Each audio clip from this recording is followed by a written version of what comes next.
In this lesson, we're going to play a B-flat 13 blues, and we're going to play in the 6th position of the neck. And this has a cool kind of funky shuffle feel to it.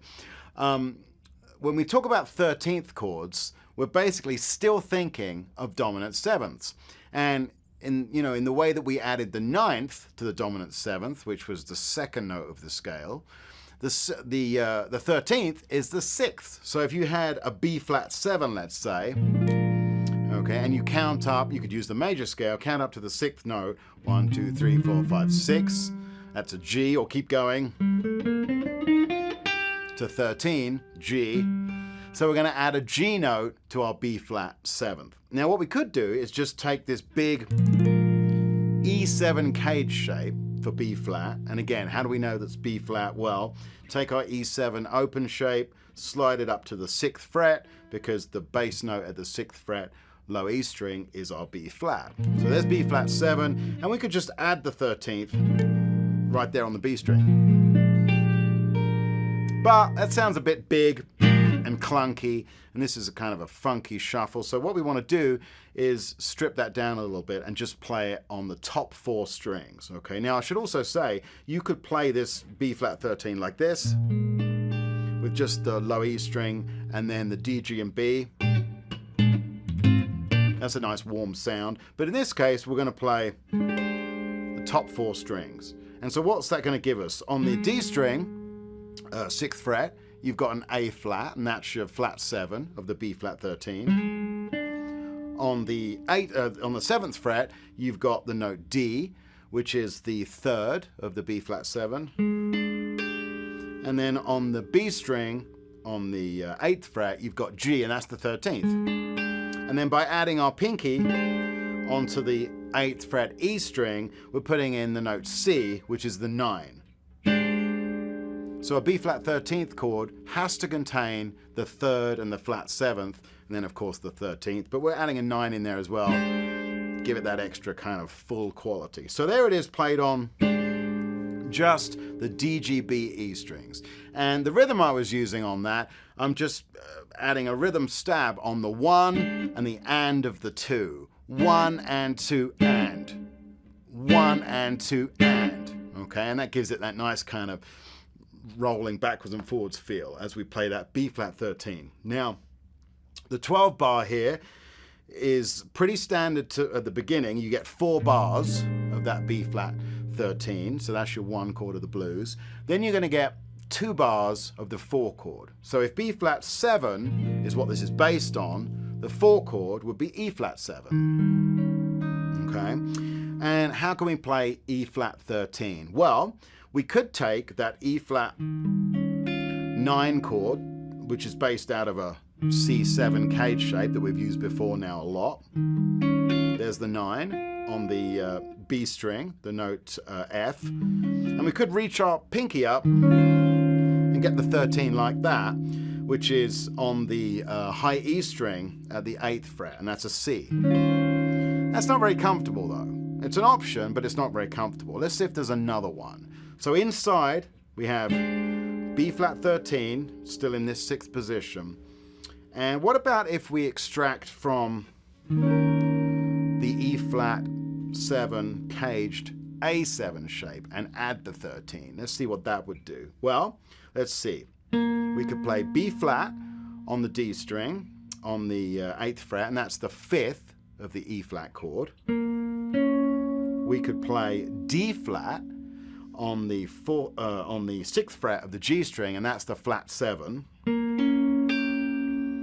There's a G on the 8th fret of the B string, and that's the 3rd of the chord. So that's all we really need for that dominant 7. And then to add a 13, we need a C. Well, as luck would have it, on the same fret on the high E string is a C. So if we play that, there's E-flat 13. It's a pretty unusual voicing. I don't know if I've seen anybody play that, so this could be your new secret fun voicing. All right, I see people playing this one a lot, but this one's kind of cool. And it sounds even closer to the B-flat 13.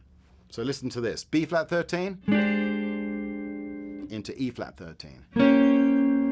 Right, once you add the bass to that, those chords really come alive. So we're doing those rhythmic stabs on the B flat 13. 1 and 2 and 3 and 4 and 1 and 2 and 3 and 4. And then on the E flat 13, the same thing.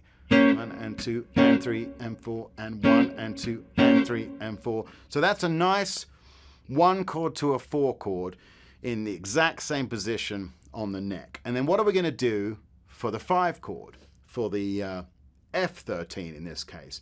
And the reason we're playing them all as 13ths is because we played the first one as a 13th. So let's keep it consistent, keep that jazzy, cool 13th sound migrating into the blues, all right? So for the F13, well, let's think about this. We could play the F9 there, and the 13 would be a little higher, but it sounds okay. What about playing an inversion of that chord like this? Now that is a grown-up chord, okay? So that is voiced still out of the C7 shape, but that is voiced with the 7 in the bass, E flat, because we're thinking F13. We have A, the 3rd, on the next fret, D string, 7th fret. We have D in there, which is the 13 on the G string. We have G, which is the 9, and then we have C, which is the 5th. So that ticks all the boxes. And if we were just going to play that on the top 4 strings, it would just be like that, which is incredibly close to what we were playing for the other 2 chords. So listen to this. B flat 13, E flat 13, F13. It's almost indistinguishable, which is really what you want for playing hip caged chords and keeping them close together. Okay, so that's the main part of the blues. The 1 chord to the 4 chord, back to the 1, 5, back to the 4. And then we need the turnaround. Now, instead of a standard turnaround, this funky blues has a 1-6-2-5 turnaround. What is a 1-6-2-5 turnaround, I hear you ask? Well, I'm glad you asked. Think about our B flat 7. In relation to the scale, and we can just use the major scale, 1 is B flat. If we count up to the 6th degree, the 6th degree is G. So we have a B flat to a G. And then 2, we know, is C, because B flat C. And then the 5 chord, we know from our blues training, is an F7. So we have B flat, G, C, F. Now, what quality of chords is that? If we were in a major key, you would have B flat major, G minor, C minor, and then F. And it sounds like 1957. Right? But that's not what we're doing. We want to make it sound bluesy. So what we're going to do is we're going to play B flat 7 to G7, because a dominant chord, a 6th chord that's dominant, is very common in blues and jazz. And this chord also sets up the next chord, which is C minor. We'll play C minor 7. And then the 5 chord of the key is F, so we'll play F7. Okay, stay with me. So your blues turnaround is going to include, I'll just play it with big chords, B flat 7, G7, C minor 7, F7. Okay, now that's all good and well, but that's breaking all of our cage rules. We've got to keep those chords in the same position, or at least as close as we can get. So instead of B flat 7, we'll play B flat 13, because that's what we're doing. That's what we've been playing so far. Now, for G7, where is there a G7 around that same position in the neck? Can you see a G note? Well, the one that jumps out to me is this one on the D string. And because it's on the D string, it means our chord is going to be a D7 voicing. So there's G7 built out of a D7 shape. So we have B flat 13 to G7. They sound pretty connected. That works. Now we need C minor 7. Well, if you think about this C minor 7, the big one I just did just now, which is an E minor 7 shape, if we just play that on the top 4 strings, that'll work. There's C minor 7, 8th fret, top 4 strings.